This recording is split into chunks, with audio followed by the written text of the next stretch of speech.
हाथ में हाथ रहे साथ हो साथ चलें, हाथ में हाथ रहे साथ हो साथ चलें, जोश और होश लिए अपनी ये बारात चले। इसी शब्दों के साथ मैं प्रांतीय महामंत्री श्री जगमोहन गुप्ता जी से निवेदन करूंगा कि आज के कार्यक्रम के संदर्भ में अपनी बात रखें। श्री गुप्ता जी।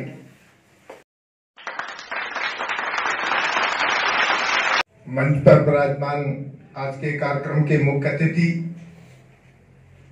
अपनी कर्मठता और संघर्ष की प्रतिमूर्ति, वो मध्य प्रदेश बीज विकास निगम के अध्यक्ष सम्माननीय श्री मुन्ना लाल जी गोयल, आज के कार्यक्रम की अध्यक्षता कर रहे हैं हमारे अग्रज एवं पूर्व सभापति नगर निगम ग्वालियर माननीय श्री लालजी भाई जादौन, मंच पर विराजमान विशिष्ट अतिथि के रूप में मंच पर विराजमान डॉक्टर दीपक पांडे जी, प्राचार्य शिक्षा महाविद्यालय ग्वालियर, क्लास 3 के संरक्षक श्री मुन्नीराम शर्मा जी, और इस सभागार में उपस्थित सभी मेरे कर्मचारी साथियों, भाइयों व बहनों।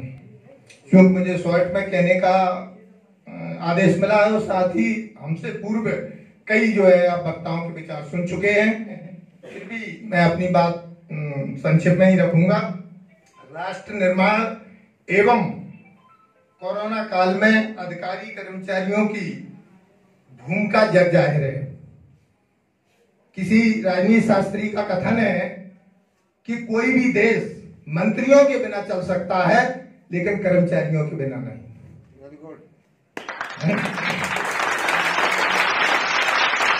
चाहे सच्चाई तो ये है, चाहे विधायिका हो, कार्यपालिका हो, न्यायपालिका हो, कर्मचारियों के जन सहयोग के बिना अधूरी है। कर्मचारियों में शिक्षकों का भी अपना एक अलग स्थान है।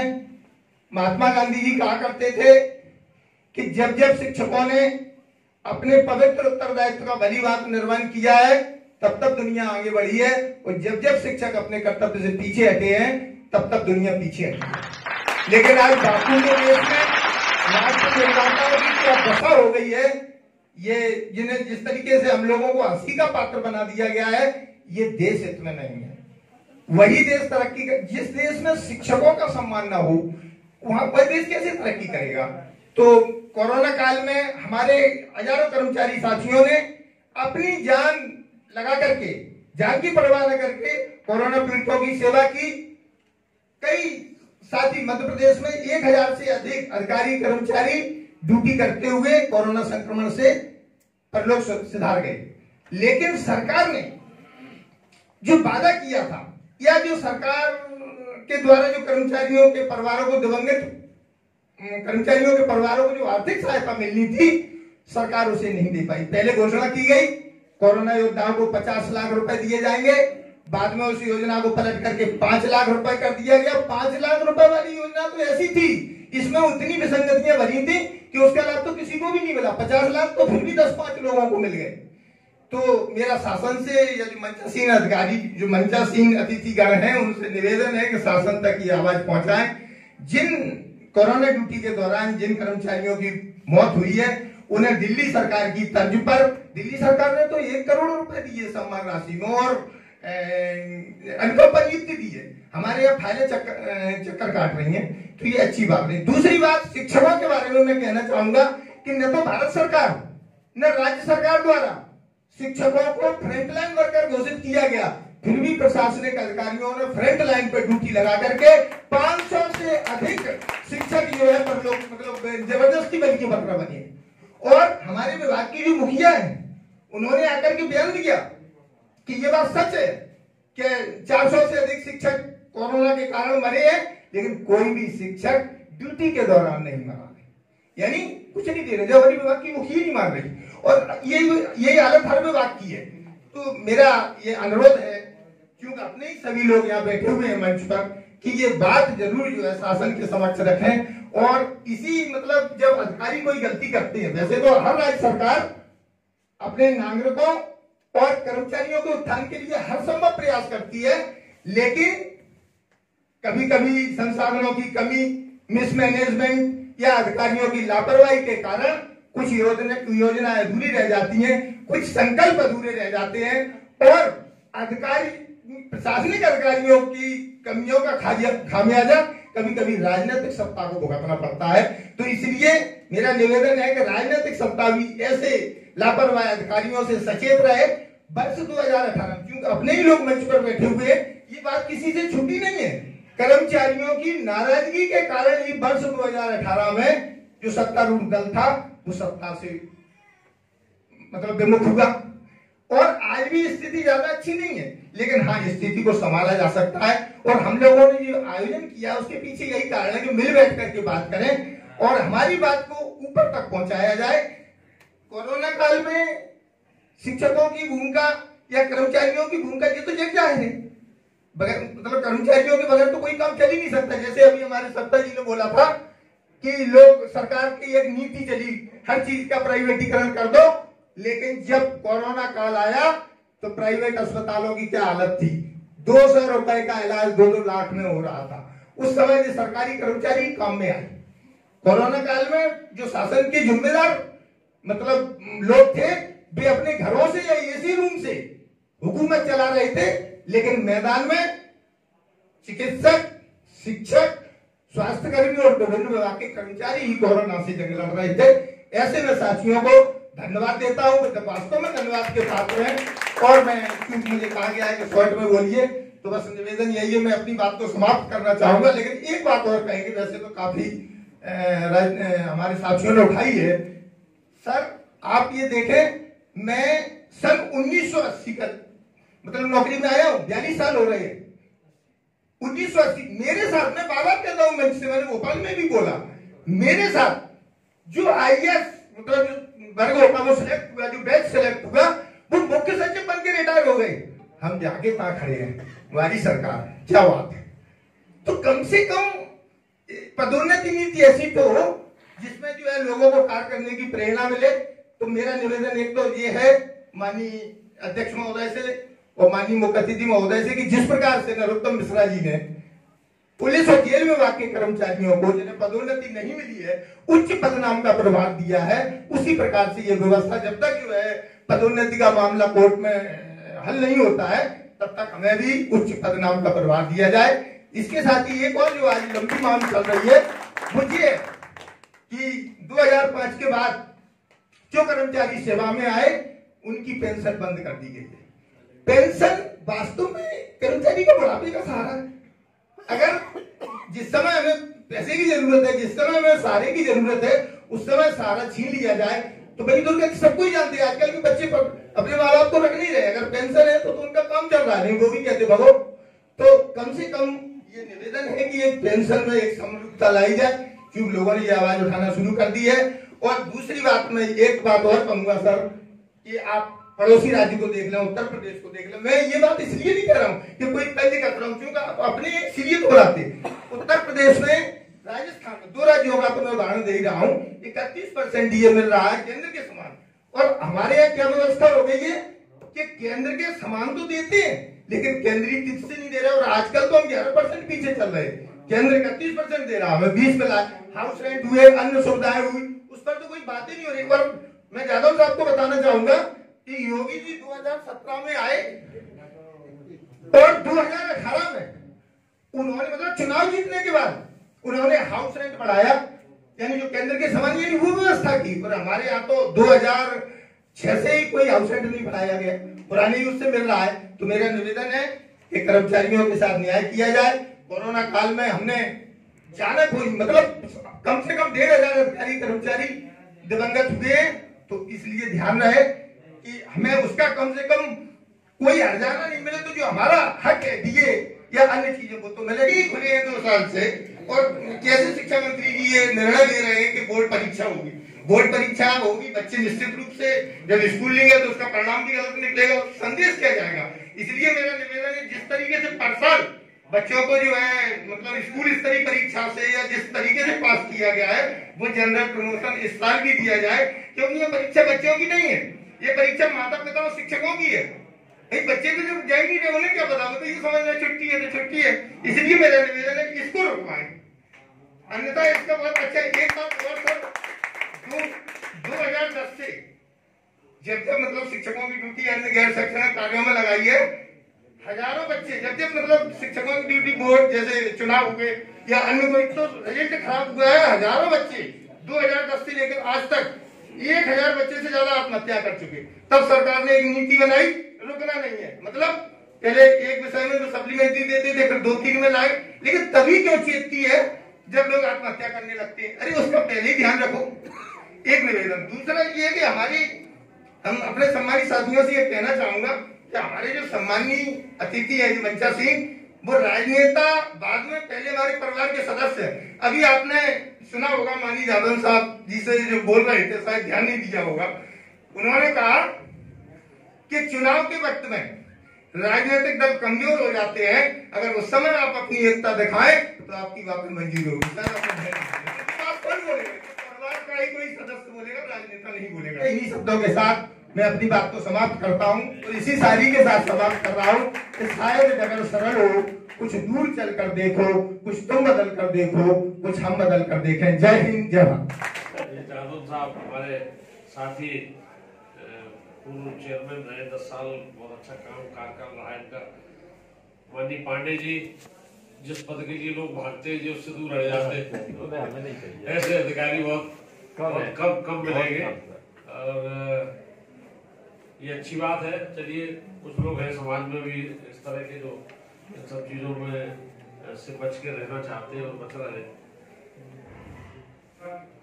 बाकी आप लोग जो काम कर रहे हैं वो निश्चित रूप से बहुत सराहनीय है। आप साधुवाद के पात्र हैं और आप ऐसे ही करते रहे लगातार। और कुछ कोर ग्रुप भी बनाते हैं छोटे छोटे, जिसमें 5 लोग हो, 10 लोग हो। और मेरा जो अनुभव है इसमें, जो एक तरह से ये ट्रेड यूनियन ही है, ट्रेड यूनियन का एक रूप है जो आपकी संस्था है। और अब ट्रेड यूनियन कहीं दिखती नहीं है, वैसे अब सब समाप्ति हो गई एक तरह से। पता नहीं क्या समय आया है। नहीं तो ट्रेड यूनियन की इतनी ताकत होती थी कि वो सबको हिला देते थे वो, जब वो अपना आंदोलन करते थे। अब वो स्थिति नहीं है।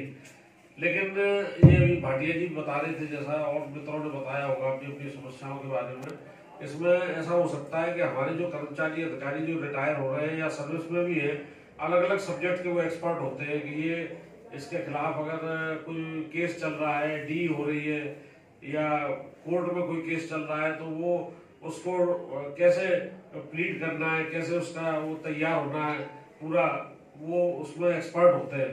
उस जमाने में रामविलास शर्मा जी हुआ करते थे, तो मैं देखता था कि उनके घर पे हमारे अशोक खंडेलवाल जी है, रिटायर्ड आईजी है, इन लोगों के घर पे लोग आके और इनके साथ बैठ के पूरा केस डिस्कस करके उस पर पूरी ड्राफ्टिंग करते थे। वो एक्सपर्ट थे वो उसके, और वो लड़ते थे उनकी तरफ से, वो लड़के वो उनको जिता के उसमें से निकाल के लाते थे।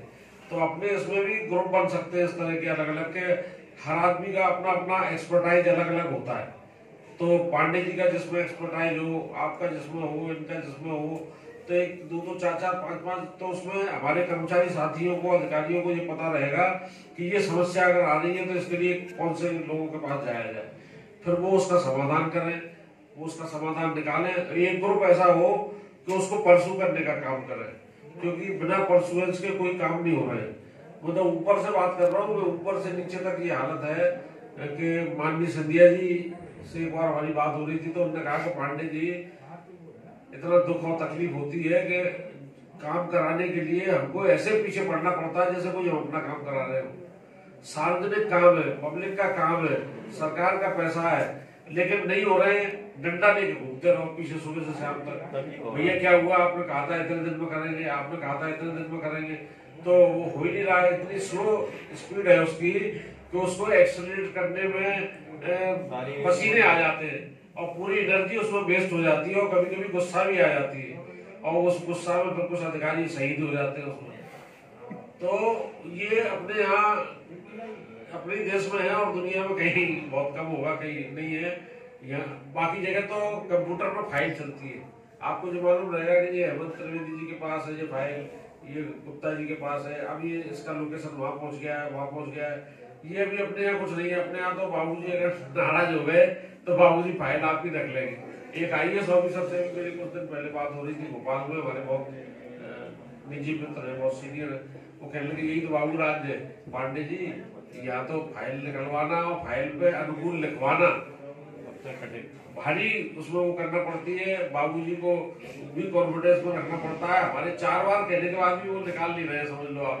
एक अपने मित्र का अपना ट्रांसफर ऑर्डर था, तो वो वहां से निकल गया, अब मिले ही नहीं वो, तो मिला नहीं तो हमने फोन किया, उन्होंने साहब वो आया नहीं, वो नहीं आया। कहने यार इसी को तो बाबू राज कहते हैं, आप समझ लो। तो वो बाबूजी इंतजार कर रहे हैं उनका कि वो आ जाए और तब उनको दिया जाए। ये बड़े दुर्भाग्य है ये, और ये बड़ी दिक्कत की बातें हैं, और ये प्रैक्टिकल है, ये व्यवहारिक है ये बिल्कुल। फिर उसको भेजना तो नहीं पड़ा, क्या उनको फोन किया था तो फिर उन्होंने उसकी डांट वांट लगाई बहुत, लेकिन वो फिर उससे नाराज हो गया कि तुमने हमारी डांट लगवा दी। वो चाह रहा था उसमें कुछ क्या आएंगे तो कुछ सेवाएं होगी, और कुछ हुई नहीं। तो ये बहुत अच्छा काम है कि कम से कम आप लोग मीटिंग कर रहे हैं। मीटिंग भी नहीं हो पाती है, लोग इकट्ठे ही नहीं होते। आप तो इतने लोगों को इकट्ठा कर रहे हैं ना, ये आपकी इसमें जितनी तारीफ की जाए उतना कम है, क्योंकि सब भागम भाग में लगे, व्यक्तिगत कामों में लगे, व्यक्तिगत स्वार्थ में लगे, और उनकी दुनिया उतनी सीमित है। बिल्कुल मैं और मेरा परिवार, बहुत हो गया तो कोई रिश्तेदार, इसके अलावा समाज, आपका कर्मचारी वर्ग और प्रदेश देश, इसकी तो बात ही छोड़ दो आप। तो मैं आप सबको बहुत बहुत बधाई देता हूँ, और आपके जो भी आंदोलन आप चला रहे हैं, जो भी आप काम कर रहे हैं, जो जो काम आपने हाथ में लिए, उनमें सफलता मिले, और उसमें इस तरह की वो बनाओ आप। मुझे क्या है, हम तो आपको सुझाव दे रहे हैं, सुझाव देना बहुत आसान है। सुझाव 1000 कोई भी देने लगेगा जो यहाँ खड़ा हो जाता है, हम भी दे रहे हैं। तो उसमें हमारी बात होती रहती है, महाराज से बहुत बात होती है, और लोगों से होती है, तो उनका आप उसमें 3-4 उसका वो बनाते हैं स्टेप का प्रोग्राम। तो पहले प्रोग्राम में आप रखोगे कम समय में कौन सा काम हो सकता है, कौन कौन से काम कम समय में, कम परसुएंस से और थोड़ा बहुत हिलाने डुलाने से हो जाएगा, पहले उनको निपटवाओ। फिर दूसरे लो आप कि ये 1 साल में होगा, ये 2 साल में होगा, तो उसको उस हिसाब से प्लानिंग करो। तीसरे होते हैं जो ये 5 साल बाद ही होगा ये काम, तो या ये 6 साल बाद होगा, 10 साल बाद होगा, उसकी नींव डाल दो और उसके भी पीछे लगे रहो। तो आप मानोगे कि आपकी जो डायरी होगी उसमें सफलता की कहानी आना चाहिए कि केशव पांडे का ये काम था, और वो गुप्ता जी के पास मिले थे, और उन्होंने इसको इस तरह से करके ये करा दिया। फिर उसका एक इंटरव्यू छपेगा, आपके पास एक किताब, एक आपके पास डॉक्यूमेंट होना चाहिए, और उसको पूरा डॉक्यूमेंट बनाइए आप अपने संस्था के कामों का, उसमें उनको लिखिए, उसमें छपवाइए उसे कि इतने लोग हमारे संस्था के लोग हैं, इनमें फलाने साहब का ये काम था, ये तकलीफ थी, और उसको ऐसे ऐसे दूर किया गया। ये वो कहेगा कि साहब हमारी मदद ने की, उससे ये काम हुए। तो वो एक रिकॉर्ड होना चाहिए कि 1 साल में आपने 10 लोगों का, 20 लोगों का, 50 लोगों का दुख दूर किया, आपने उनकी तकलीफ की, उनके आंसू पहुंचे आपने, जिनकी कोई पूछने वाला नहीं है। तो निश्चित रूप से आप सबको सुकून मिलेगा, हम सबको अच्छा लगेगा। और हम जैसे लोगों को आप पकड़ लो, गड़बड़ करें तो दबाव डालो, और कई सारे काम हम लोग इसलिए जल्दी करा लेते हैं कि हमारे ऊपर कुछ ऐसा प्रभाव हो रहा है, ईश्वर की कुछ कृपा है कि जब हम किसी से कहते हैं तो वो हमारे काम को टालने में सोचता है थोड़ा कि इनका काम टालना ठीक है कि नहीं, करना है कि नहीं। हाँ भाई साहब कर देंगे, मैं तो हाँ भाई साहब। तो मैं भी 10-10 बार 20-20 बार कहता हूँ तब करते हैं, ये नहीं कि एक बार कहने से कर देते हैं। लेकिन हम ये कसम खा के रखते हैं कि कोई काम हाथ में लिया है तो हम उसको एक तो प्रेस्टिजियस नहीं बनाते, दूसरा हार नहीं मानते, धैर्य रखते पूरा कि ये काम आज नहीं कल, कल नहीं परसों, परसों नहीं, और किसी कारण से करा ही लेंगे, और सफलता मिलती है। बहुत बड़ी संख्या है पिछले 45-50 साल में जो काम कर पाए हैं, उसकी बहुत बड़ी संख्या है। अब मैं इन्हीं शब्दों के साथ आप सबका आभार मानता हूँ कि आप लोग मुझे इतना स्नेह आदर दे रहे हो, आप बुला रहे हो और मेरी बात सुन रहे हो, और हमसे संपर्क में भी रहते हो आप लोग। तो मैं गोयल साहब आप पधार चुके हैं, और ये तो फुल फ्लैश 24 घंटे वाले नेता है। अब आप उनको सुनिए, अब तो पार्ट टाइम और वैसे ही है, जो बीच में समय मिलता है तो आप जैसे लोगों के बीच आ जाते हैं, अपनी बात कह के चले जाते हैं। मैं आपका धन्यवाद करता हूँ, और मुझे चूंकि जाना है तो मैं आपसे आज्ञा ले रहा हूँ, मुझे माफ करेंगे। पर मुखातिब होते हुए आज के कार्यक्रम के मुख्य अतिथि श्री मुन्नालाल घोष जी को आह्वान करता हूँ 2 पंक्तियों के साथ। हजारों साल उन्हीं के लिए समर्पित है एक बार का शेर है, हजारों साल नरगिस अपनी बेनूरी पर होती है, बड़ी मुश्किल से होता है चमन में दीदार पैदा। ताली बजाकर साथ श्री मन्नालाल जी बोले। उस कार्यक्रम में हमारे बीच मंचासीन हमारे दिल के सहयोगी, जिनसे बेहद हम प्यार करते हैं, लालजी भाई जादव जी, जो ग्वालियर नगर निगम सभापति रहे हैं और पूरे 5 साल ग्वालियर निगम पर सभापति रूप में एक अपनी छाप छोड़ी है। उनका एक बार तालियों के साथ स्वागत करें। 10 साल, एक बार और तालियां। हमारे बीच विशिष्ट के रूप में केशव पांडे जी चले गए हमारे बीच से। डॉक्टर दीपक पांडे जी, प्राचार्य शिक्षा महाविद्यालय, मुनीराम शर्मा जी, संरक्षक तृतीय कर्मचारी संघ, कार्यक्रम संचालन कर रहे हेमंत त्रिवेदी जी, और सामने बैठे जगमोहन गुप्ता जी और सभी मेरे गणमान्यन, आप सबको मैं नमन करता हूं, दिल्ली गणमान्य से आप सबको वंदन करता हूं।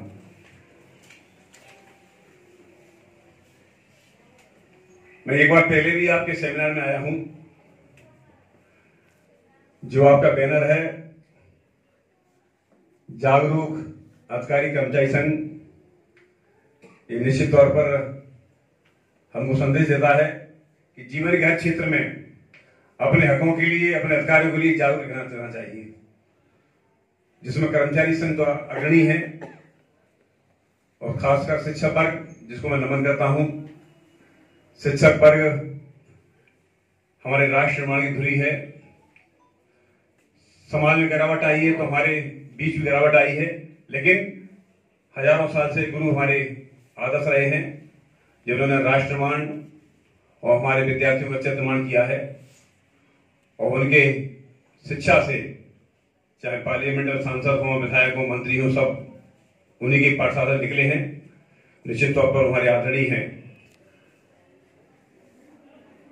मेरा मानना है कि जीवन के अंदर अपने हक अधिकार के लिए हमेशा संघर्ष करना चाहिए, और समय आए तो हकों के लिए लड़ाई लड़ना चाहिए। निश्चित तौर पर केंद्र सरकार और प्रदेश सरकार, जहां तक मुझे लगता है, चाहे केंद्र सरकारी कर्मचारी हो चाहे प्रदेश सरकारी कर्मचारी हो, उनके हक अधिकार के लिए जो संभव है देने का काम कर रही है। मैं नहीं कह रहा सब कुछ मिल गया, लेकिन फिर भी केंद्र सरकार, प्रधानमंत्री नरेंद्र मोदी जी और प्रदेश में शिवराज सिंह चौहान जी जो संभव है कर्मचारियों के लिए कर रहे हैं।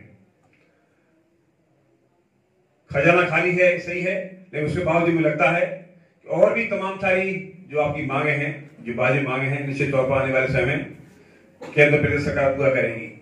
ये सब उनके संज्ञान में है। जहां तक हमारे कर्मचारी भाई, शिक्षक भाई, मुझे लगता है कि आज शिक्षकगण, उनकी ये ड्यूटी है कि हमको अपने बच्चों को पढ़ाना है। इस ड्यूटी के साथ साथ कई ड्यूटी और करना पड़ रही है।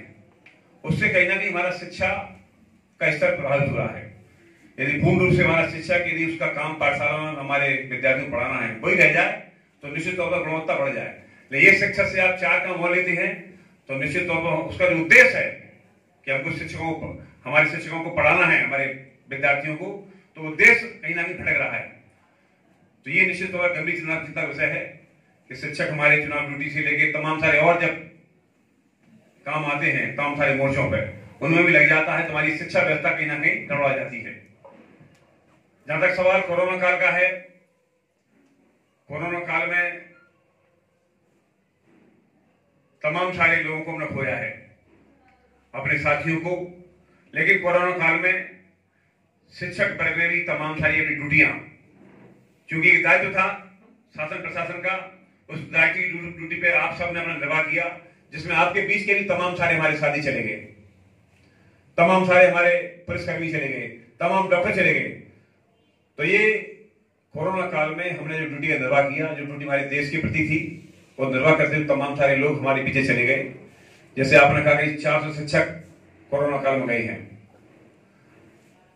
मैं चाहूंगा कि वो सूची यदि हमको मिल जाए कि कोरोना काल में ड्यूटी के दौरान कौन कौन शिक्षक गए हैं, और सरकार की जो घोषणा थी उसके अनुरूप यदि उनको नहीं मिला है तो हम प्रयास करेंगे कि आपकी इस मांग को वहां तक पहुंचाने का प्रयास करें। तो कोरोना काल में जो तमाम सारे लोग हुए हैं, तमाम सारे लोगों को जो सरकारी घोषणा थी उसके अनुरूप उनको पैसा मिला है। यदि शिक्षक वर्ग के लोग जिन्होंने कोरोना काल में ड्यूटी दी और उनको नहीं मिला है तो निश्चित तौर आपकी इस बाजी मांग को ऊपर तक पहुंचाने का हम काम करेंगे। निश्चित तौर पर आपने डीए की बात की, 31% डीए अन्य राज्यों में मिल रहा है और हमारे मध्य प्रदेश में नहीं मिल रहा है। तो आपके इस बात पर भी हम आपका पत्र मिल जाए तो आपकी बात को भी हम शासन में पहुंचाएंगे, क्योंकि अन्य राज्य यदि दे रहे हैं तो मध्य प्रदेश के हमारे कर्मचारी भाइयों को उसका लाभ मिलना चाहिए। आपने उच्च पद नाम लाभ की बात की,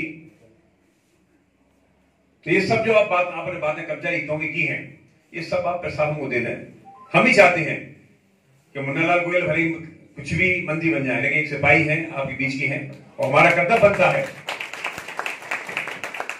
कि हम अपने शिक्षकों के जो भी जायज मांगे हैं, हम कर्मचारी भाई जायज मांगे हैं, निश्चित तौर पर पूरी हो पाए तो हम शासन तक पहुंचाएं और आपकी उन मांगों में कितना हम कर पाते हैं वो प्रयास हम करें। तो आप सारा विस्तार से हमको जो आपने मांगे की हमको हम तक पहुंचाने का प्रयास करें और हम अपनी बात को शासन तक पहुंचाएंगे। लेकिन मैं इतना कहना चाहता हूं कि प्रधानमंत्री नरेंद्र मोदी जी ने कोरोना काल में जो कुछ किया है, निश्चित तौर पर यदि हमारे देश में 80-90 करोड़ लोगों को वैक्सीन नहीं लगती तो आज देश की स्थिति क्या होती। कोरोना की दूसरी लहर में हमने देखा था कि हमारे शासकीय हॉस्पिटल, हमारे प्राइवेट हॉस्पिटल पूरे पैक हो गए थे और ये लगता था कितना बड़ा तांडव होने जा रहा है। लेकिन उसके बाद हमारे प्रधानमंत्री नरेंद्र मोदी ने जिस मुस्तैदी के साथ अपने ही देश के अंदर वैक्सीन का निर्माण कराया और 90 करोड़ लोगों को वैक्सीन लगवा दी, बाकी बच्चे और लग जाएगी। यदि वैक्सीन नहीं लगी होती तो क्या होता? मेरा मानना है प्रधानमंत्री नरेंद्र मोदी जी की सूझबूझ का कि उन्होंने बिल पावर के साथ निर्णय लिया और उस निर्णय को लागू करते हुए पूरे देश में वैक्सीन लगाने का काम किया और वैक्सीन लगाने का नतीजा है कि तीसरी लहर जब आई तो तीसरी लहर में हम बच्चों नहीं कर पाए और तीसरी लहर की पीक खत्म हो गई है। तो निश्चित तौर उसके लिए हम कहते हैं हमारे प्रधानमंत्री नरेंद्र मोदी जी का, प्रदेश के मुख्यमंत्री शिवराज सिंह चौहान का धन्यवाद करते हैं कि उन्होंने मुस्तैदी के साथ काम किया। तो यही नहीं, कोरोना काल में जो गरीब वर्ग था वो गरीब वर्ग की परेशानी को देखते हुए 80 करोड़ लोगों को मुफ्त में राशन दिया है 5 माह का, क्योंकि कोरोना काल में हमारे तमाम सारे लाखों करोड़ लोग ऐसे थे कर्मचारी कि जो इसी मजदूरी पर डिपेंड थे, उनकी मजदूरी बंद हो गई तो निश्चित तौर पर खाद्यान्न 5 महीने का राशन दिया गया।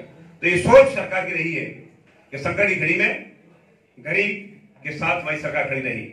तो मैं आपको आज के अवसर पर आप सभी कर्मचारी भाइयों को नमन करता हूं और आपको विश्वास दिलाता हूं कि मुन्नालाल गोयल हमारी सरकार आपके साथ है, लालजी भाई यादव आपके साथ हैं। तो निश्चित तौर पर हम आपकी बाजी मांगों को जो आप हमको देंगे उसको शासन तक पहुंचाएंगे और प्रयास करेंगे कि आपकी बाजी मांगों से जो संभव हो सकता है उसको पूरा करने का काम करें।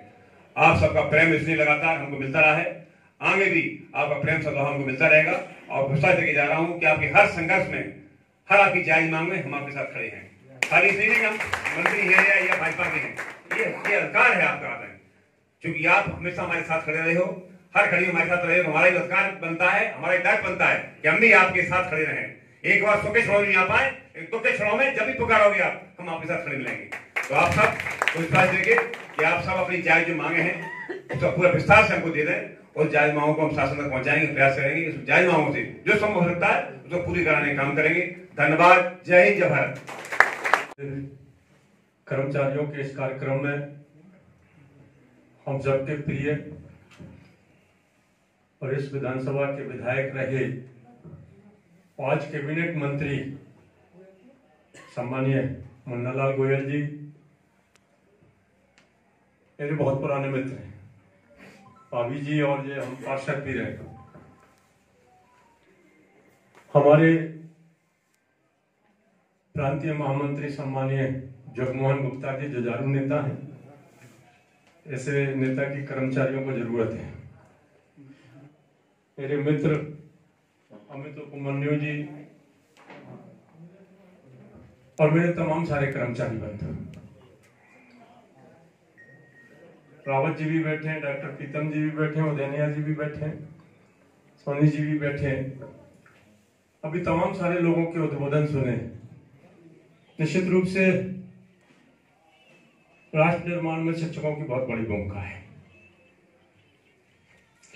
अगर हम शिक्षकों का इतिहास उठाएं तो निश्चित रूप से नेता बनाने वाले भी शिक्षक हैं, अधिकारी बनाने वाले भी शिक्षक हैं। ये गढ़ते हैं लोगों को, आगे बढ़ाते हैं और राष्ट्र हित में लगाते हैं। तो मैं तो निश्चित रूप से सम्मानित शिक्षकों का बहुत आदर सम्मान करता हूं और बहुत सारा काम रहता है इनका। जब हम पढ़ा करते थे, जब शिक्षक केवल पढ़ाने का काम करते थे और रात दिन पढ़ाई भी करते थे, खेल भी खिलाते थे, खड़े होकर गिनती पढ़े, अंग्रेजी ABCD और छड़ी भी मारा करते थे। ये शिक्षकों का योगदान रहा है। आज समय का परिवर्तन है।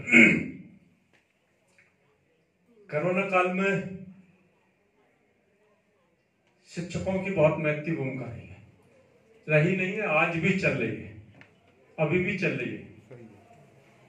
अभी आप चले जाओगे कहीं स्कूल पे तो बैठे होंगे, आज भी है और बैठे भी नहीं होंगे, डोर टू डोर जा रहे होंगे बेचारे। जो इंसुलिन नहीं लगवा रहा है 10 बार उससे भी आग्रह कर रहे हैं जाके।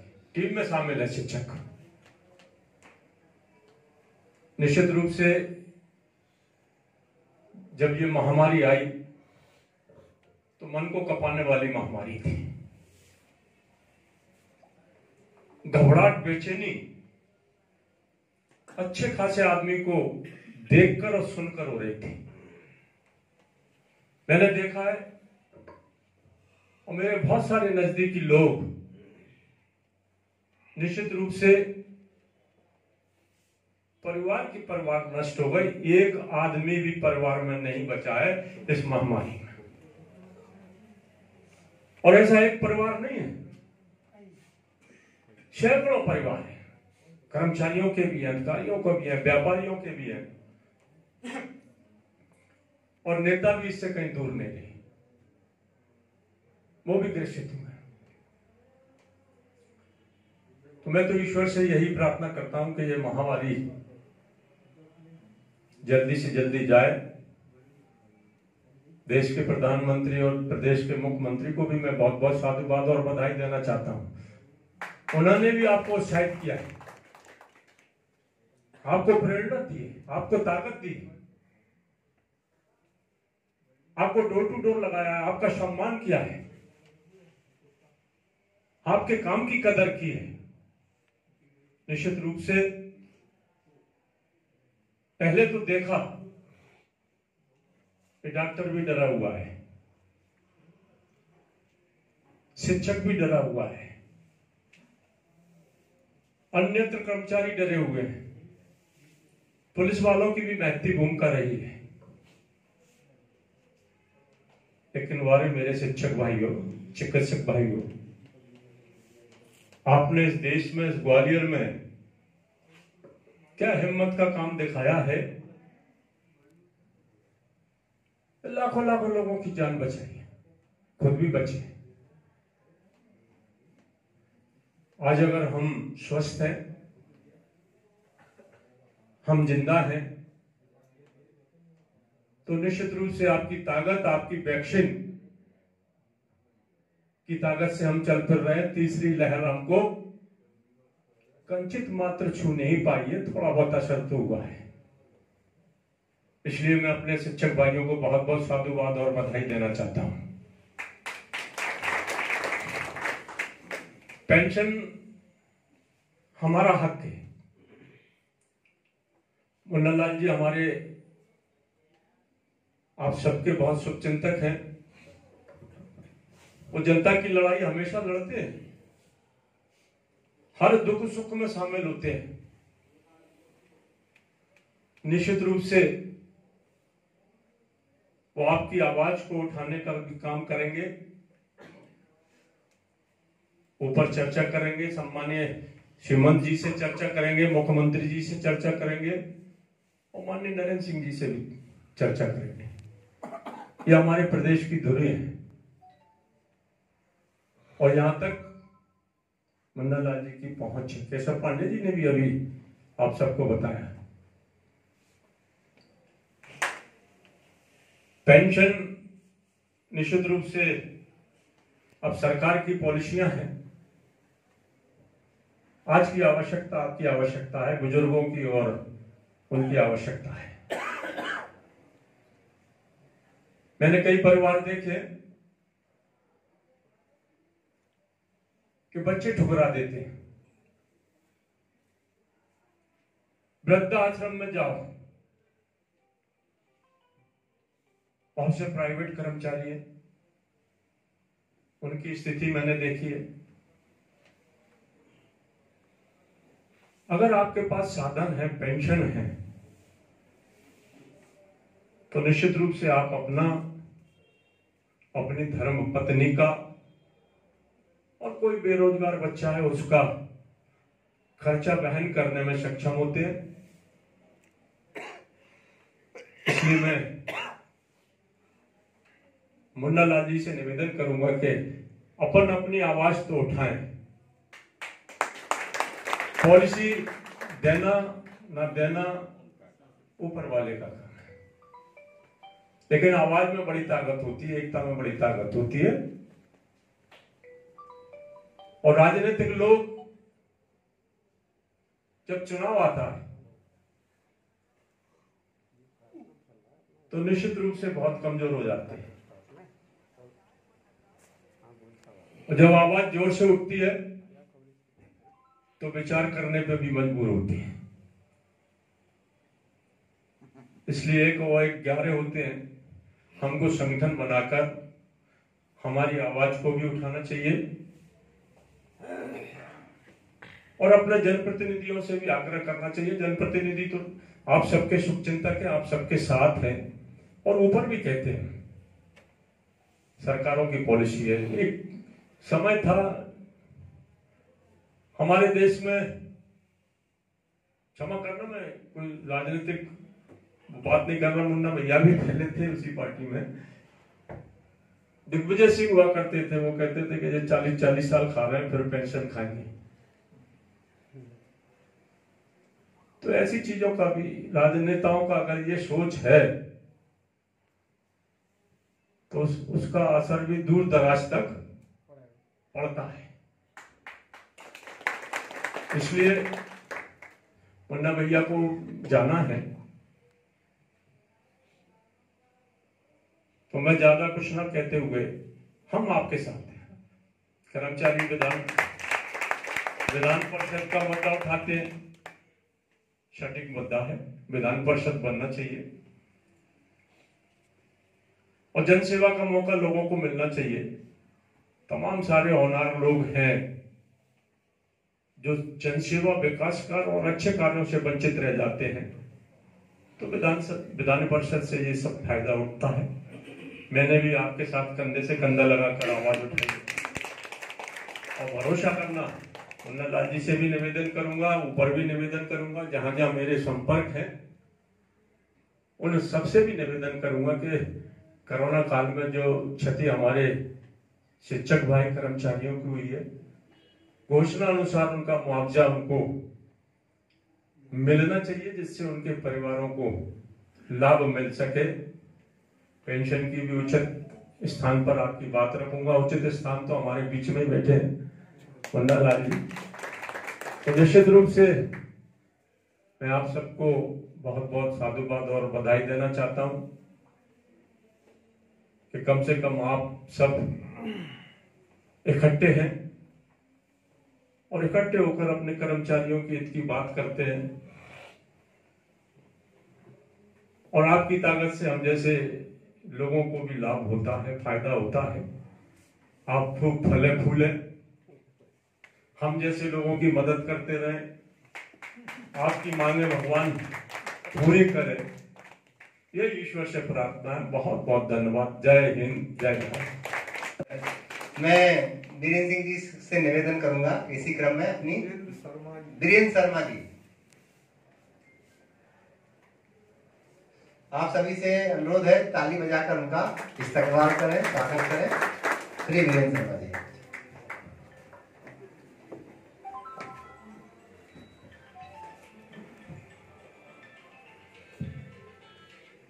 मंच पर आसीन सभी अतिथिगण, सभी कर्मचारी साथी, वैसे आज की जो संगोष्ठी है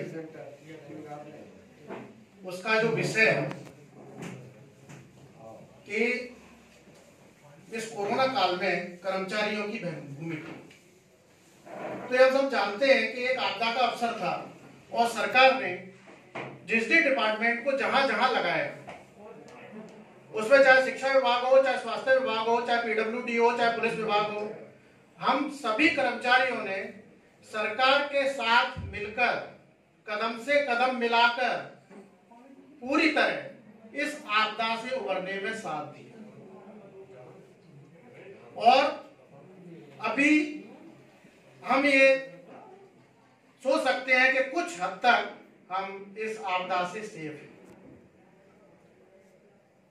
आज का जो संगोष्ठी रखी गई है उसमें सभी कर्मचारी उपस्थित हैं और सबसे बड़ी बात तो यह है कि मैं इस संगोष्ठी के लिए अपने प्रांतीय महामंत्री श्री जगमोहन गुप्ता जी को धन्यवाद देता हूं कि वो समय समय पर कर्मचारियों की समस्याओं को लगातार सरकार के समक्ष उठाते रहते हैं अपने ज्ञापन के माध्यम से, और कर्मचारियों के हितों के लिए हमेशा प्रयास करते रहते हैं। चाहे वो कर्मचारी के प्रति किसी भी प्रकार का सरकार के द्वारा या किसी अधिकारी के द्वारा अन्याय हुआ हो तो वो लगातार प्रयासरत रहते हैं।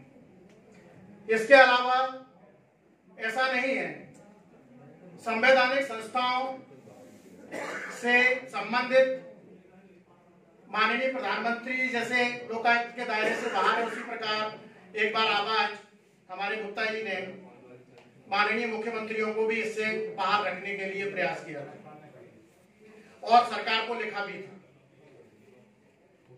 सांसदों के वेतन भत्ते या विधायकों के वेतन भत्तों से संबंधित जो भी आवाज है गुप्ता जी ने राष्ट्रपति तक पहुंचाई और उसका यह था कि राष्ट्रपति जी ने लेटर पीएमओ को भी भेजा।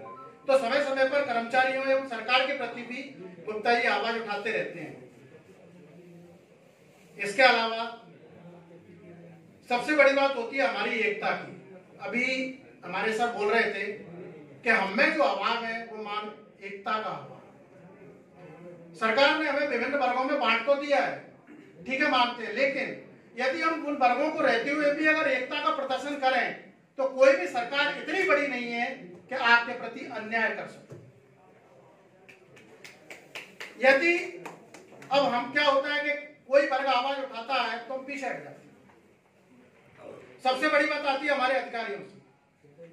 हम उनसे विनम्र निवेदन करते हैं कि जब भी कर्मचारी सरकार के प्रति अन्याय के प्रति, सरकार यदि अन्याय करती है और उसके प्रति अगर आवाज उठाएं तो हम अपने वरिष्ठ अधिकारियों से निवेदन करते हैं कि वो हमारा साथ दें, पर ऐसा नहीं होता।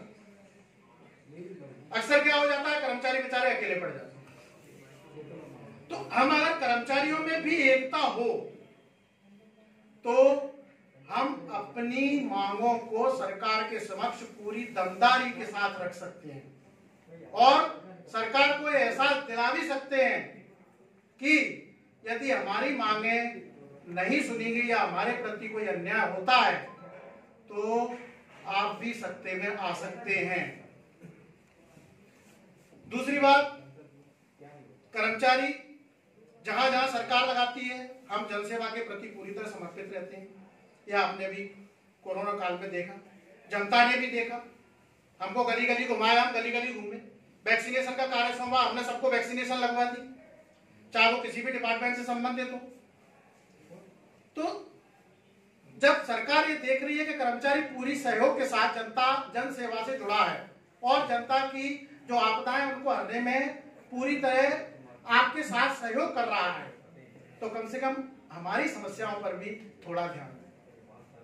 मंच पर बैठे हुए सभी अतिथिगण जो अपने अपने क्षेत्र के कहना चाहिए कि पूरी तरह से सक्षम है हमारी आवाज को सरकार तक पहुंचाने के लिए, हम उनसे भी निवेदन करेंगे कि हमारी जो कुछ मांगे हैं या हमारे प्रति जो भी अन्याय होता है तो उसके प्रति हमारी आवाज वो कम से कम सरकार तक पहुंचाएं और रखें कि नहीं, ये कर्मचारियों के प्रति गलत है। तो हम उनसे भी निवेदन करेंगे और मैं कर्मचारियों से विशेषकर ये निवेदन जरूर करूंगा। मैं एक अध्यापक हूं, लेकिन सभी कर्मचारी साथियों से ये निवेदन करूंगा कि सभी एकता का भाव बनाएं। जब भी आवाज किसी भी वर्ग से उठे, चाहे वो पेंशनर से हो, चाहे वो कर्मचारी हो, चाहे वो पूर्व कर्मचारी हो या चाहे वो अध्यापक हो, सभी साथ मिलकर इसका संघर्ष करें। यदि किसी के भी साथ अन्याय होता है तो मैं एक अपनी तरफ से थोड़ा सा निवेदन मंच पर बैठे हुए अतिथियों को जरूर रखना चाहूंगा कि हमारा एक छोटा सा मुद्दा है पेंशन का, जो हम लगातार आपके समक्ष रखते रहे और सरकार के समक्ष भी उठाते रहे और उठा भी रहे हैं। तो जो भी इसमें सक्षम है या अपने क्षेत्र के दावेदार माने जाने वाले सभी वरिष्ठ अतिथिगण, नेतागण, मैं सभी से निवेदन करूंगा कि वो हमारी बात पेंशनर, क्यों पेंशनर क्या है, पेंशन बूढ़े का एक मतलब ये कहना चाहिए कर्मचारी का एक सहारा है। जब कर्मचारी 30 साल या 40 साल की सेवा के बाद रिटायर होता है तो वो सोचता है कि क्योंकि जब तक तो वो अपने परिवार में या बच्चों की ख्वाहिश पूरी करने में या बच्चों को पढ़ाने में, इसके साथ साथ, लेकिन जब वो रिटायर होता है तो सोचता है कि चलो कुछ कर ले है, लेकिन उसके बाद उसके पास क्या बचता है। एनपीएस में आप अभी भविष्य में आप देख रहे हैं कुछ लोग रिटायर हुए तो पेंशन कितनी बनी, 1100, 1200, 1000। तो हमारा जो सरकार के दावेदार है या सरकार तक हमारी बात रख सकते हैं और पहुंचा सकते हैं, उन सभी से मैं विनम्र निवेदन करूंगा कि हमारी बातों को कम से कम एक पेंशन की जो बात है उसको सरकार तक जरूर पहुंचाएं कि नहीं भाई ये इनका हक है और इनको दिलाया है। बाकी सभी बैठे हुए साथियों का वंदन, अभिनंदन।